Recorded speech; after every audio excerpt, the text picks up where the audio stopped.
Hi, good evening, everyone. My name is Yakov Horowitz, and I wanted to thank a world-based Midrash of Mizrachi for making this available.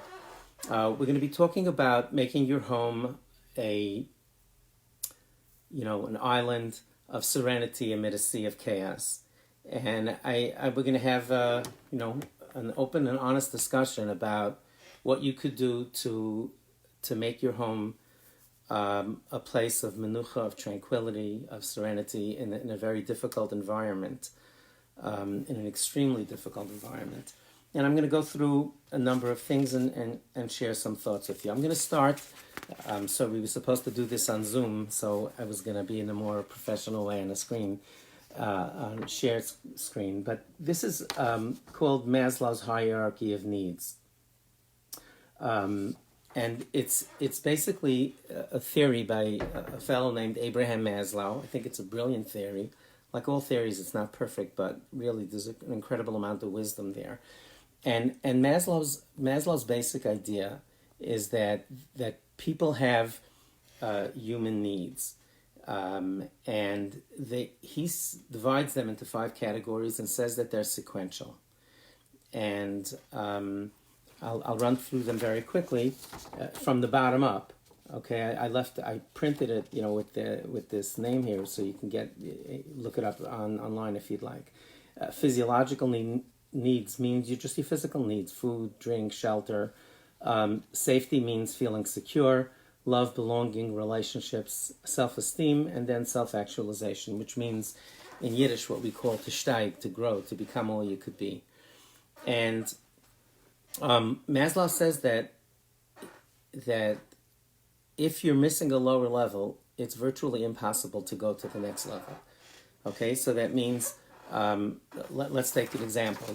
During a hurricane or during disruption, people aren't home. I mean, you could say that would be today, but basically we do have our regular physical needs. So let's say you're in the middle of Hurricane Sandy and you haven't had electricity for a few days, you're really not feeling comfortable, and your physical needs just aren't being met. So at that moment, if somebody wanted to engage you in the 3rd level, which is love and belonging, let's say you have a friend coming over from out of town, he asks you, look, can we go out for coffee? Why don't we get together? And you're not feeling comfortable right now. You don't have headspace to deal with relationships right now. So you're probably just going to hang up the phone and say, I'm sorry, it's not the right time. Okay? Someone's missing safety. Your car breaks down in a bad neighborhood. You're missing actual safety. So your car breaks down, you have 3% on your phone, and you see some folks coming to you that make you kind of nervous. And at that moment, again, you're missing what Maslow would consider to be one of the lower levels. And self-actualization means that, to be all you could be, as the Marines, the ad for the Marines used to say. So an analogy of that would be, again, you're stuck in a bad spot, somebody calls you up, and your life coach, okay, and last time you met him, you were working on 5-year goals for your life. And that's self-actualization. That's about growing. It's the highest stage of, development. And, the guy tells you, what do you think of 5-year goals? You've been working on it. How's it going? You say, what are you kidding me? I don't know if I'm going to be alive in 5 minutes. So that means Maslow would say, if you're not safe, you cannot even process a discussion of a higher level at that time. And this, I started in Chinuch 38 years ago teaching an 8th grade Bays class. And what I always felt, I really honestly been using Maslow's theory all along with my students. I would look around the room and I'd say every kid has an answer key. If they're acting out in a certain way or they're having difficulty learning, you got to find out what's going on first before you do anything. And I would really think of it. That's how I still till today. I think of it from the bottom up. If kids got 3 square meals a day and they're feeling safe. That's how I realized that so many children were abused, because I was seeing certain behaviors that would only make sense if something was terribly missing there. So in a nutshell, I think the reason I started with this is because our lives are upended right now. And the big idea of all of this is I'm just encouraging you to think about it the way Maslow would, and say that your goal is to provide those lower levels to the best extent possible, to give them a sense of security. Obviously, the physical needs you're going to be taken care of, and feel that love and belonging, so that they can engage and do other things. So the problem is that ours is shaky. We ourselves are missing and lacking this. So I'd like to talk about finding some balance, about being realistic, about having an upbeat tone at home, to think about answering the children's really difficult questions, including faith questions. I want to speak to you about how to speak to your children about this. How do you share this information? Do you have more information or less? How should that information flow work? And I'll close with some thoughts at the end. Okay? So a few points. Number one is really take care of yourself. And I know it's difficult. My wife and I are, we're empty nesting right now, so it's a little too quiet. Baruch Hashem,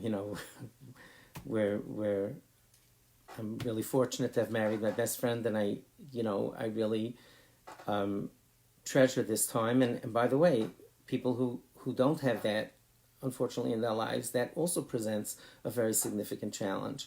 But if you have K'nai Nahara, a few teenagers at home or kids of different ages, it really gets intense. And I just encourage you to really make the time to find somehow during the day to do a hobby of yours, to exercise, to do what you can to try to find some balance. And the old line about, on an airplane, remember those airplanes? They say, put on your mask before your child's, and it would be really bizarre if you saw that in real life, that somebody would the child is choking and they say, just I'll be right with you. But you can't help them if you're not healthy yourself. So to the best of your ability, just encourage you to try to do what you can to nurture your own soul and to take care of your body. When parents come to me in crisis, with one of their children, one of their teenagers, one of the things that I recommend to them is that they should make sure they spend time on themselves, and they look at me like I just lost my mind. Are you kidding? I got so much going on right now. If you feel like it's not appropriate for you to do that, and how are you going to find the time? Just try to make the time. I also, I'm going to be posting about this some more tomorrow, to really encourage parents, if you feel stressed out, if you're dealing with anxiety, if you find yourself, we're all human, if you find yourself, being overly harsh with the kids, or you're just losing it, please reach out for help. This is so normal. Nothing to be embarrassed about. Amudim has a helpline. I'm just going to have it here. You can look at the video if you'd like to find their number. I spoke to somebody there, and they have specially trained therapists to try to help parents work their way through it. Please, I beg you, don't be shy to reach out for help. And another thing I'll be writing tomorrow, and I think it's important to just put it out there. If you yourself are struggling with anxiety or depression, even to the point where harming yourself isn't play, or if you've had an episode like that, or anything like this, I really encourage you to speak to a Rav to find out what you could do, what's permissible and what's not in the extenuating circumstances that you are in terms of the isolation. Being alone. If you're alone for 3 days on Yantif, that's very challenging, and it's a personal thing. Everybody's life is different. But I just encourage you to please reach out to a Rav for guidance. Tomorrow I'm going to be posting my email address. I'll give it to you now, but it's ryh@thebrightbeginnings.com. And I actually have two Rabbanim who are very chashuv Talmidei Chachamim and very knowledgeable in mental health. and they graciously agreed to make themselves available, you can send me an email. I'll be glad to put you in touch with them if you want to do it with someone that you don't have to, see all the time. Try to have an upbeat tone at home to the best possible, the best that you can do.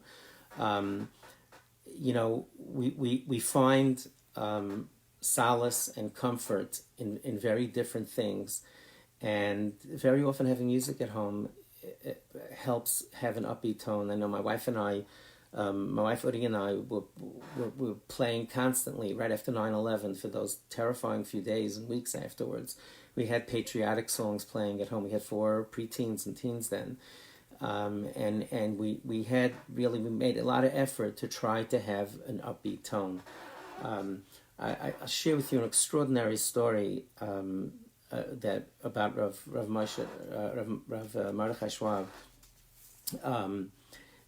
He was a mashgiach here in Monsey, and what happened was I was doing a workshop with single parents, for single parents, for widows and divorcees, for women, and what I always do when I do something that I haven't done before, I usually do interviews myself. And I thought to myself, I said, look, let me find a few widows who raised children successfully and find out what their best practices were.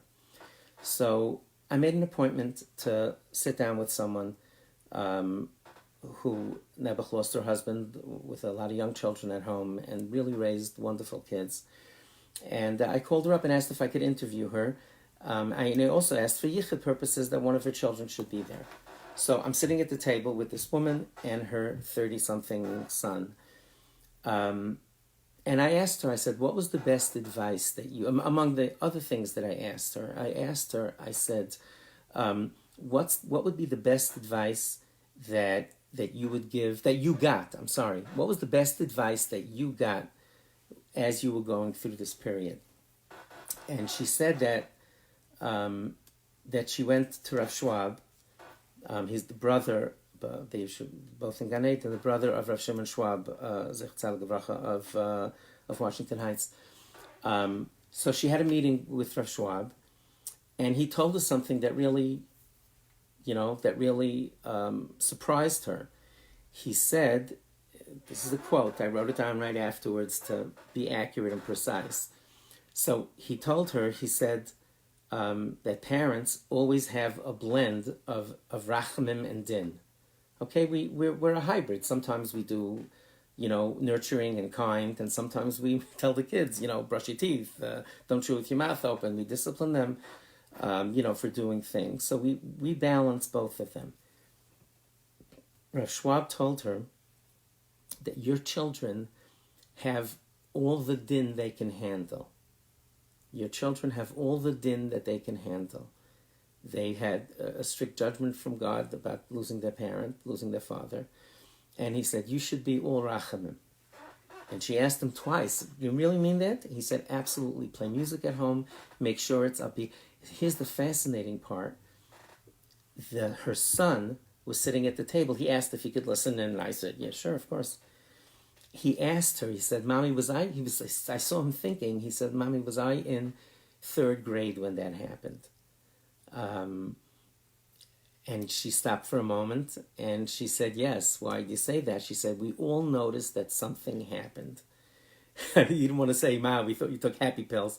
But she said that they in the home noticed a demonstrable change in the ruach. Now, to be fair, obviously I would never have, if I was alive then, I would never ask him about this. He may have told it to this woman who may have been more inclined to do more din.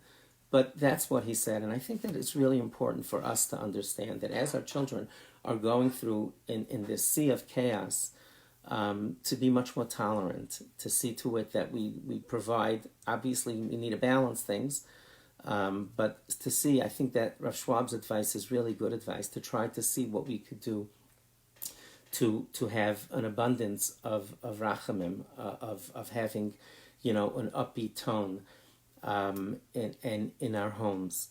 Shlomo HaMelech says, Ani bina li gevura. Shlomo HaMelech excuse me, please, the wisest of all men, says, Ani Bina, speaking metaphorically, I am wisdom, Li Gevura, I have strength. With wisdom comes power. And I mention this because I think I encourage you to, as you're exploring, how to speak to your children about all of this, how much to share with them, how to speak to them. I'm going to get to in a moment about real faith questions. I really encourage you to go online and learn about it. There's a stunning study and research on victims of abuse, and they discovered that if children had child safety education, meaning they were taught about their own bodies and about abuse, and then were abused, chas v'shalom, despite their training, they were less traumatized than children who were not spoken to before. Okay, that's what the study showed. Like all studies, you can think about why and what the reason for the result was. But the result was clear that children who understood about their bodies and about child abuse, what abuse is, God forbid, if they were abused, it was less traumatic for them than kids who knew nothing about it. And my take on it is that if children, let me give an example. Let's say, imagine that you go into a bathroom and you put on a blow dryer or your shaver, and you put an electric appliance while your hands are wet, and you get an electric shock. So you grew up with electricity, you know what you did. So right away you say to yourself, don't do that again, right? But you know what happened to you. Now imagine if somebody comes from a third world country who has no exposure to electricity, never saw it, never heard of it. Now all of a sudden he gets an electric shock, doing the same thing that you did. It probably would be more traumatic for him because he doesn't know what happened. Every night, is it going to happen at 10:20? I'm going to get shocked again. Every time I take a shower, is it going to happen to me? There's no pattern. There's no understanding. I think that's the output of the study was that when children at least understood what happened to them, the pain, God forbid, was the same, but they understood it. And I think this is what Shlomo Melech says, Ani bina li gvura. The more you understand, the easier it is to deal with the vicissitudes of life overall, but certainly in this situation. And go online and see about how to talk to your kids. I really encourage you to do it. You share information with them at an age-appropriate level. Always be truthful. Always be truthful. Always be truthful. Again, especially if your kids are getting into, preteen years and teen years, you're building a lifelong relationship of trust. So don't tell them things that you can't deliver, like, we're going to make sure that it doesn't happen to you or doesn't happen to anyone in our family. You should talk about what we're doing that helps that certainly helps children if you explain why you're hand washing and why you're doing social distancing. So explaining it is important, but make sure that you say we're going to do our best to keep you safe, but to make sure they're truthful.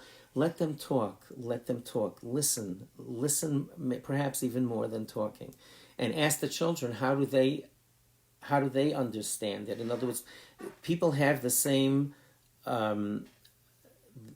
problem, so to speak, the same challenge, and respond to it in different ways, and are even grieving for different facets of the problem, so to speak. In other words, a child could be grieving because they miss a school, or a child could be grieving because he can't go over to his grandmother, or a child could be grieving because they're just terrified of what's going on. So it's the same thing and we'll talk later about faith things. It's the same concept.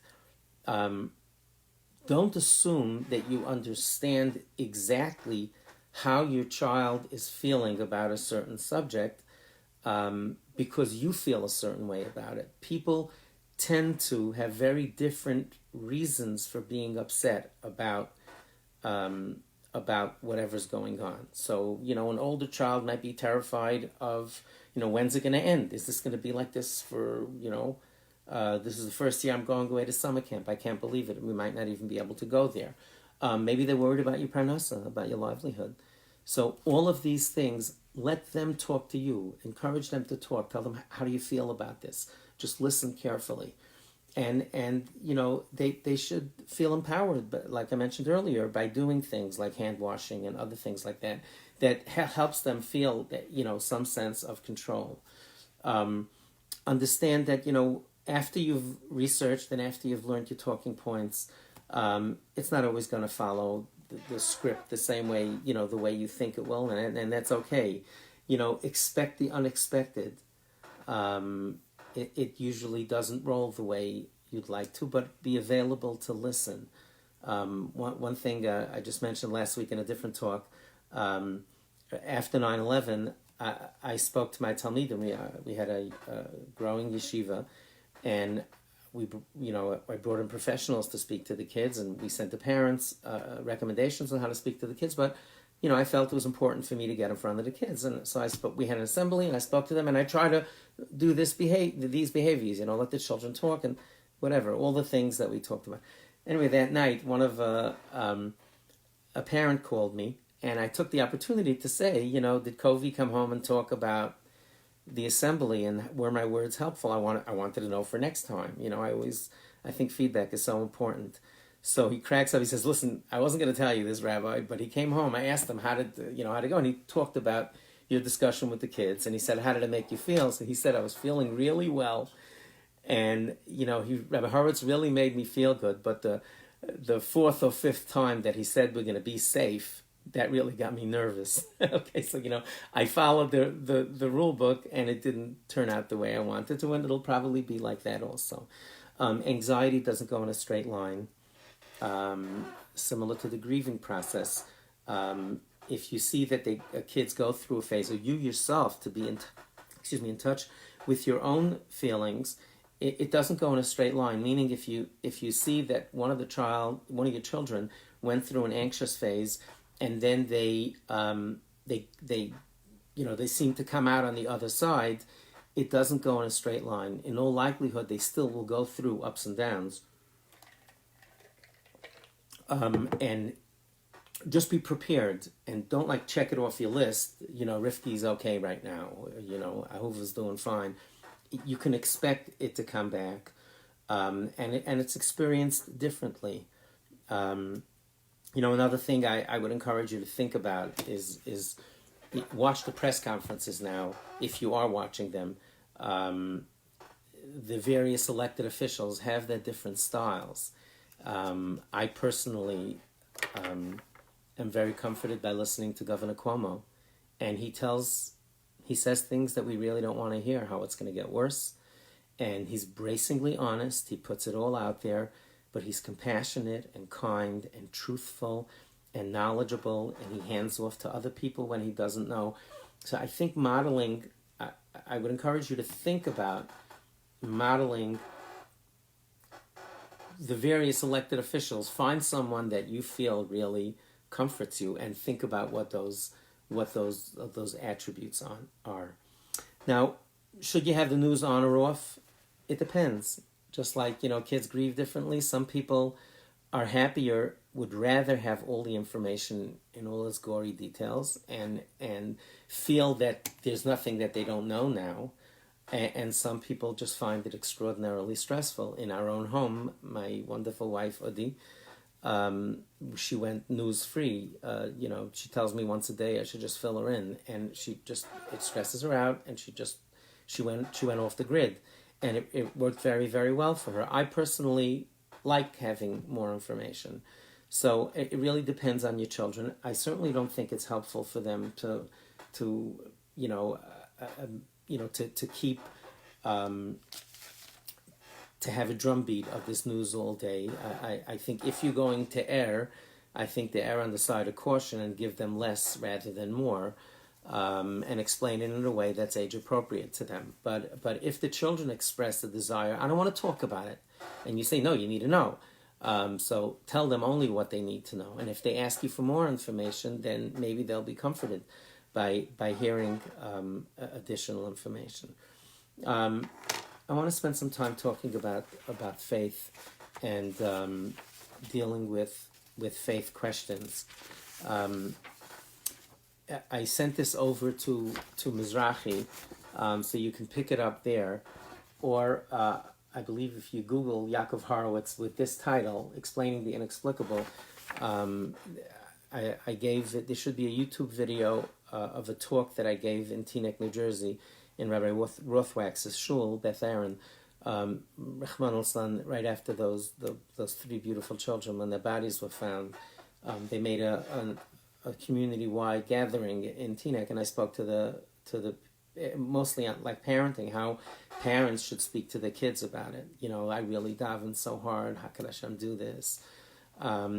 So I wrote this. So there's a video I made called "Explaining the Inexplicable," and there's an article. Again, you should be able to get it through Mizrachi's website. I believe I will post it up on my Facebook page also, so you can download it. It's a long 2-page article talking about the various components of it. I'll go through some of it,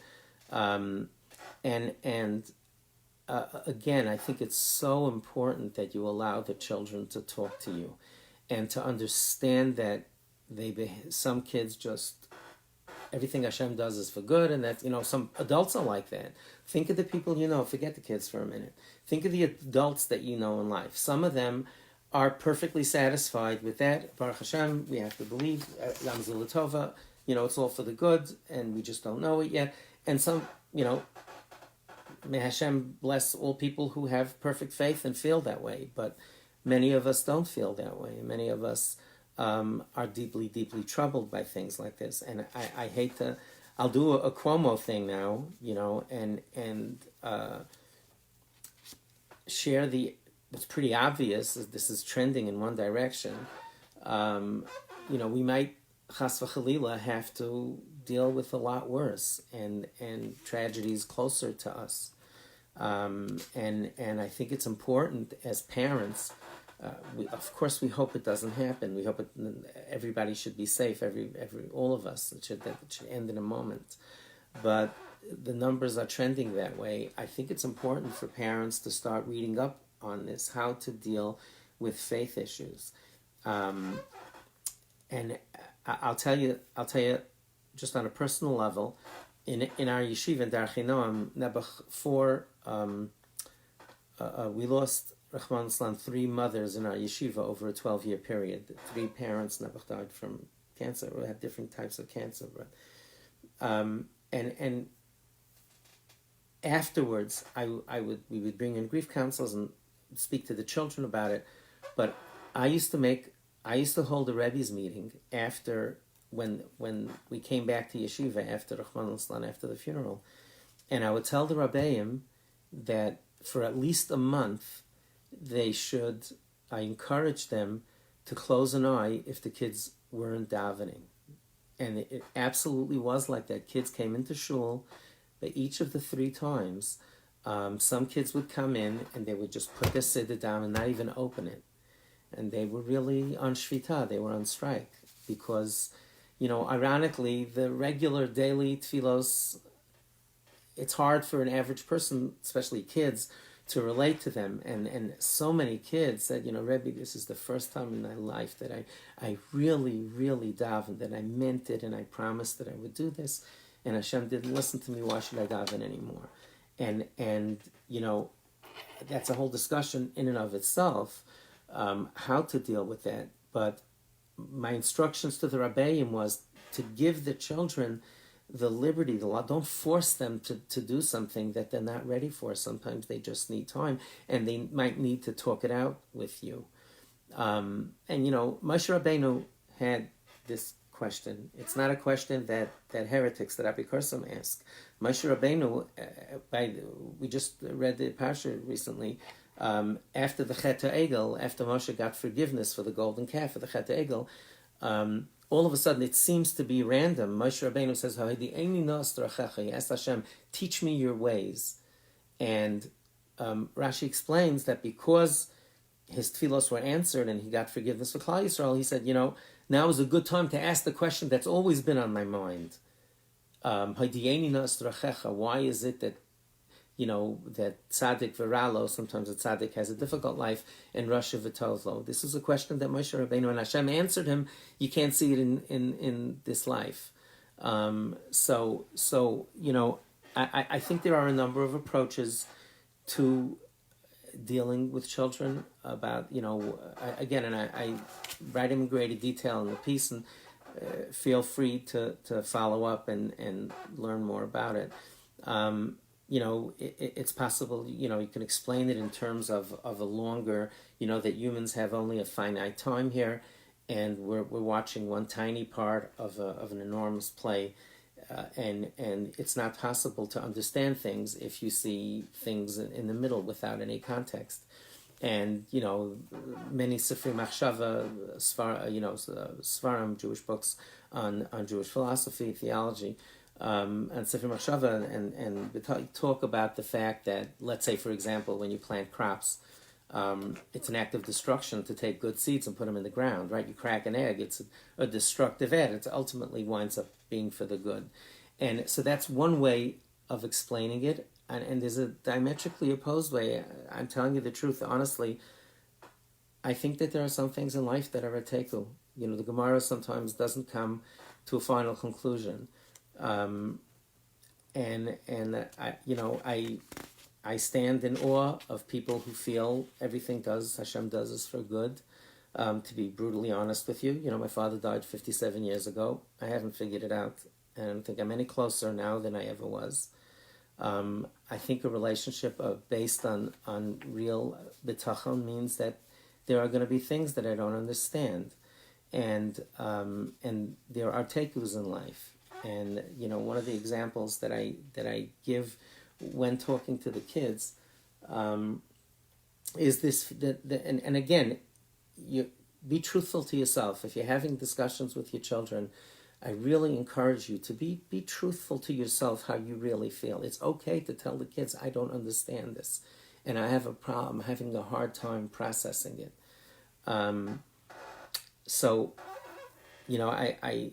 I just remembered now a really an incredibly poignant thought that I had the chus to hear from Rabbi Moshe Tendler, who lives here in Monsey. He was a son-in-law. He is a son-in-law. It's a lange gesundte Jahr, and he's the son-in-law of Rabbi Moshe Feinstein Zatzal. And Rabbi Tendler and I were both being Menachem Avil, paying a shiva call to someone who died very young. It was really a remarkable incident. And Rabbi Tendler walked in. The man that we were, the person who passed away was also very young. And Rabbi Tendler said that he was with his shver, Yibadul Chaim Tovim for Rabbi Tendler. He was with he went to be Menachem Avil, someone together with Rav Moshe Feinstein, and he said, by the way, that Rav Moshe really did it by the book. He hardly ever spoke in a Beis Avil. When he did, like Led Malacha says, that you sit down, you wait for the person to speak, and the way it says we should do. But he said that Rav Moshe saw that these Avelim, the mourners, wanted something of substance. They wanted him to say something. So he asked this question, and I must tell you, I didn't think of it until I heard it then. He said, we in our lives, we make a shechianu when, on milestone events. Yamim Tovim, other things happen in our lives that are good. We make a bracha hatoiv v'hametiv, baruch Hashem, Hashem should be blessed. Hatoiv v'hametiv is good, and it does good. When good things happen to us, and Rahman Islam, by a tragedy, typically by a funeral, when we hear about it, we say it without a bracha, but we say baruch dayan emes when someone passes away, when we hear of someone's death. So by a bad thing. So Rav Moshe asked the mourners, he said, we have a concept that we know we're supposed to believe, Kol man da'avad Rahman l'tavav, whatever Hashem does is for the good. So if we're being true to what we're supposed to be doing, this is Rav Moshe Feinstein asking the question. So he said, if we're walking, like they say in the vernacular today, right? You talk the talk, you walk the walk. So if we're not just going to talk the talk, but walk the walk, why don't we make a shechianu, a tov hametiv, at a funeral? right? If we believe that the death of this person is for good, so we should, isn't it heresy? Isn't it apicursus? So a little bit of lack of faith if we say that this is bad and I'm making a dayan emes. Hashem is a judge. The bracha doesn't literally say that it's bad, but the implication is that we accept the din. Din is dayan is we accept this din that we find very painful and hurtful. So if Moshe asks, so make a taiva meitiv. So Moshe, it was so profound and so simple, and Moshe said that our chachamim were letting us know that it's okay to say, I know that I'm supposed to think this. I know that I'm supposed to think that it's all for good, but that's not how I feel right now. And the Chachamim, in setting up the brachos like this, were giving us a message that it's okay to feel that way. It's okay to be angry. It's okay to be upset. And I think that's also such an important message for the children, to tell them that, that many times faith means not understanding everything. My wife and I were in the Vei Daniel, in Gush Etzion. We had the pleasure of spending Shabbat there, Shabbos, a few years ago. And a woman there, Jenny Goldstein, organized the weekend. And I had several lectures to the parents. And she asked me if I could talk to the teenagers. If I could talk to the teenagers Friday night. Okay, so I said, I said I'd like to think that I understand American teenagers. At least I can delude myself into thinking that I understand teenagers. I've been working with this age all my life. But I told Mrs. Goldstein, I said, Jenny, I don't know your kids' lives. I didn't live. I'm living in Gush Etzion and being near Highway 60. That's certainly a rough neighborhood. And my kids, I didn't go to the army. My children didn't go to the army. I'm out of touch with these kids. This is what I said. I said it's my practice. I don't go in and prattle and just say things if I don't know my audience, and I don't know your kids, so I'm going to take a pass. But I said, if you why don't you ask the kids if there's something they want to hear about? So in other words, ask the children. Say this Rabbi Horowitz is here. You can send them a link to some of my talks or whatever, some of my articles, so they can get a feel for who I am and what I do. And ask them if there's anything they want to hear from me. I'll be delighted to prepare and I'll be delighted to talk to them. But it has to come from them because I can't just talk to them on my own. Anyway, she came back a few days later, and she said that the kids wanted to know how to keep their faith in Hashem after a terrorist attack, after a pigua. That's what they wanted to talk about. How to have faith, keep their faith in Hashem after a terrorist attack. And, I prepared quite a bit along these lines, same concept, but, other it was, oh my goodness. It went on over 3 hours. Over 3 hours on Friday night. That I spoke for 15 minutes, like I'm telling you to do. I said some stuff, and then they asked the questions. And by the way, I think it's important if you're modeling this and talking to your kids about faith things. I told the organizer, I told Mrs. Goldstein initially, it was in someone's home. There were like 50 teenagers there. And it was in someone's den. So the parents were there. So I said, this is the only condition that I'm going to make is that I'm going to tell the kids that any one of them could ask me to send the adults out of the room.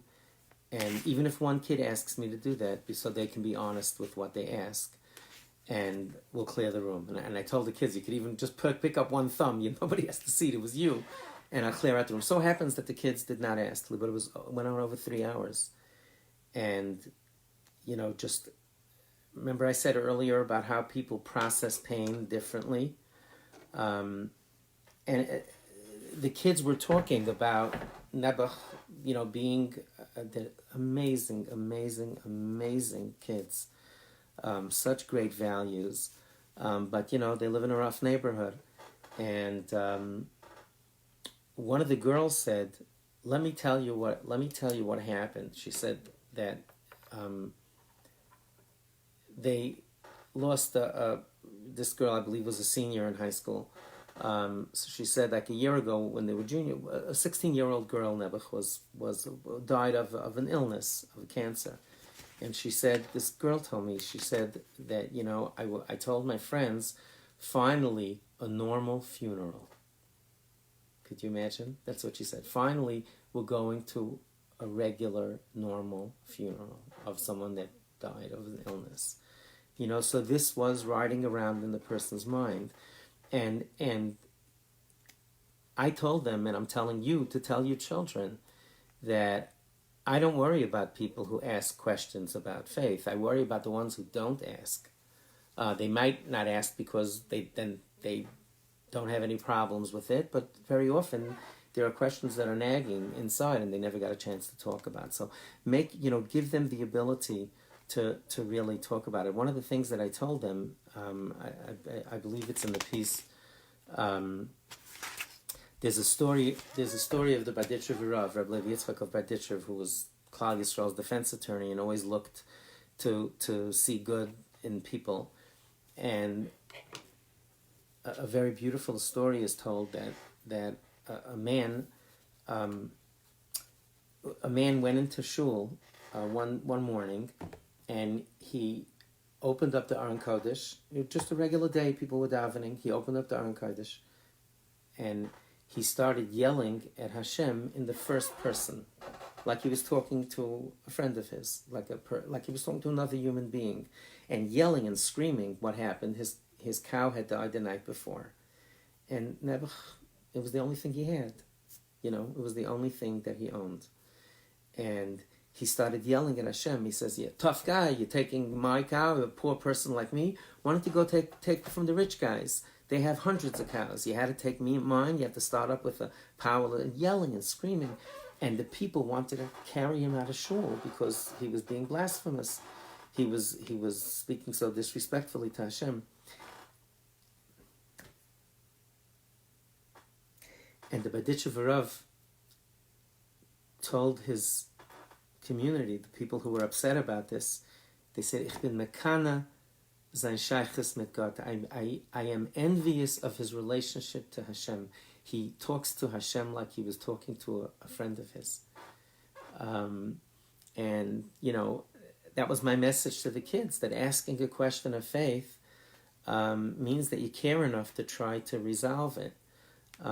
Before I leave this topic and talk a little about resiliency and close, I just wanted to share one of the things, I didn't finish the takeaway idea, the idea that there are questions. So ask the question, if I haven't made peace with why my father died young, so why do I believe in God, right? So I do believe in having this is how I roll. These are the discussions that we have with our own children, and I had my Talmidim and I had the kids in the Vei Daniel. I think, again, it's meaningful to me. This is how if you think you can have such a conversation with your children, I think it'll be very meaningful to them. So the answer that I gave was that I say I give an example to dating. Okay, no one's 100% sure when they marry that this is the right person for them for their entire life, besides for me. No, but really, most of us, what happens? When you date, when the shidduch has started and you meet the first time, you're, let's say, at 5%, and you're compatible and you start building. So after a while, everybody has their magic number. A cautious person will wait till they're 98%. A person who's more impulsive will jump at 75%, right? But dating brings you closer to that number that gives you comfort that this is the right person. But that last little bit, if a person's not comfortable to 98%, it's 2% for them. If somebody, 75% for them is okay, so 25% is a leap of faith. But ultimately, you have to jump and take a leap of faith and say, I hope that, I'm comfortable enough. I'm betting the farm on this. I'm betting my life that this woman or this man is the right person for me.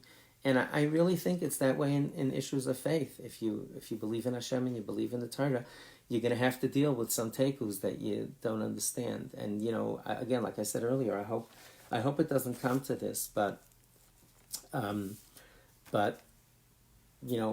really would encourage parents to prepare yourself. Chas v'chalila, if it does continue to get worse and that the stuff comes closer to our circle, just be prepared. I think if you educate yourself, I think it'll only help you to be able to have these conversations. I was very fortunate to have the most incredibly resilient mother. And she was really a great role model. She was childless for 10 years. Then her husband died. She was left with 3 little kids. She had stuff. And she always, was upbeat but genuinely, probably one of the most resilient people I've ever met. But I've been fascinated by the subject of resiliency, specifically as it relates to trauma victims. You see some people are more resilient than others. Not making a judgment, chas v'shalom, but just some people are more resilient than others. Can you teach it? Can you teach resiliency? Anyway, not for now, a broader discussion. But I do think that times like this are great times to talk to your children about values, and to talk to your children, that you don't have the opportunity to do it, to have a real honest discussion with them about faith, about the importance of family, about our value system, that doing things for other people is what really matters, and to project resiliency. The children. I personally had a tough thing that I was dealing with a number of years ago, and the kids were home, and I kept telling my wife, the kids are watching to see how we respond to this. So I think you really have an opportunity to model resiliency by projecting and speaking to your kids. Again, you have to be honest, only if you feel that way. But I think it really is an opportunity to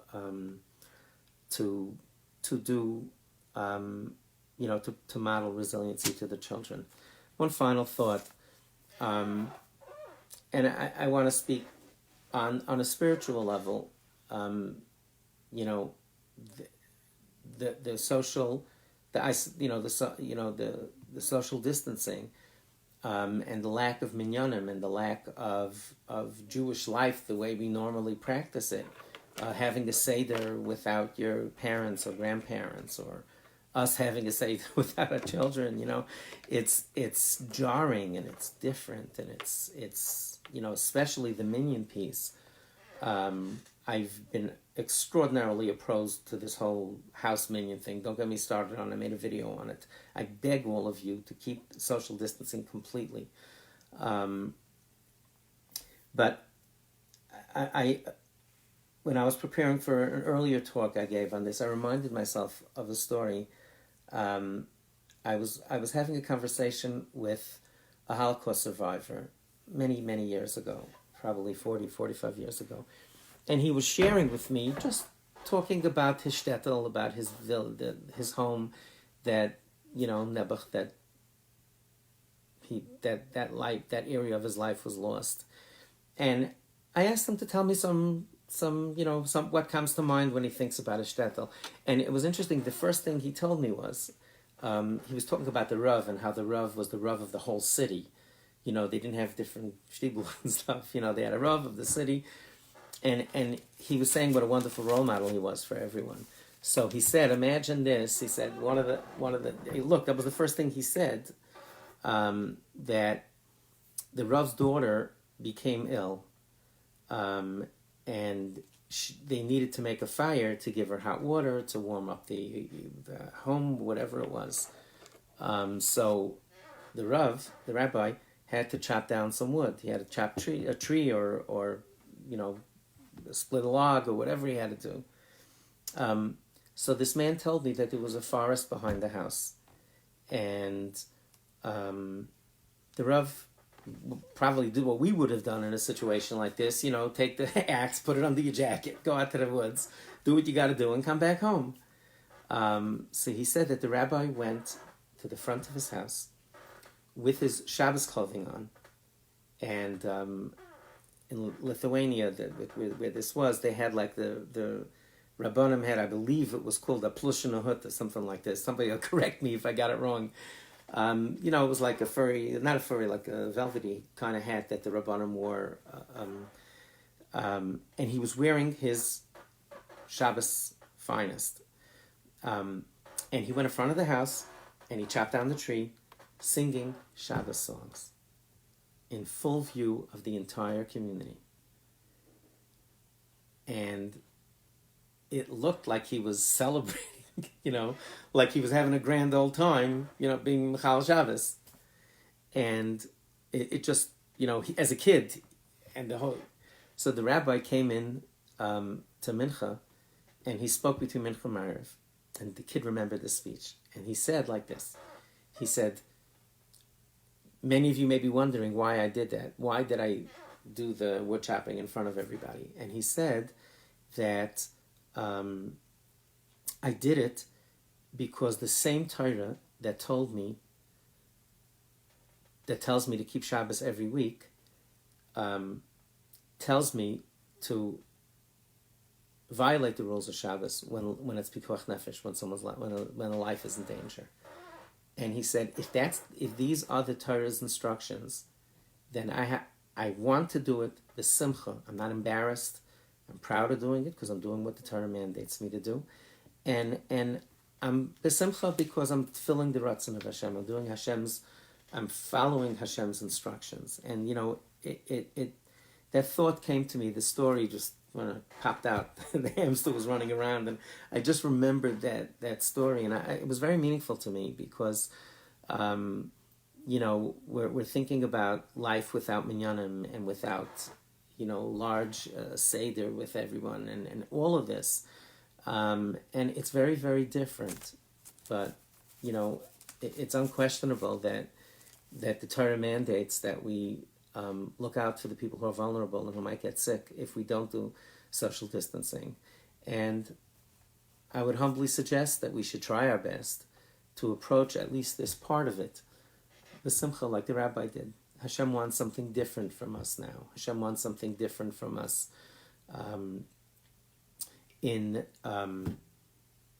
Hashem wants something different from us in the way we conduct Jewish life right now, and to the best of our ability to try to do it the simcha. I give you all the bracha to have nachas from your children. I hope these thoughts were helpful. This is on Facebook Live on my page now. Feel free to post questions there if you'd like, and I'll try to answer it on the thread. And Hashem should give us all a bracha that this should end very, very quickly and no one else should be harmed. And best wishes for nachas and mazel from your children. Be well, everyone. Thank you for listening.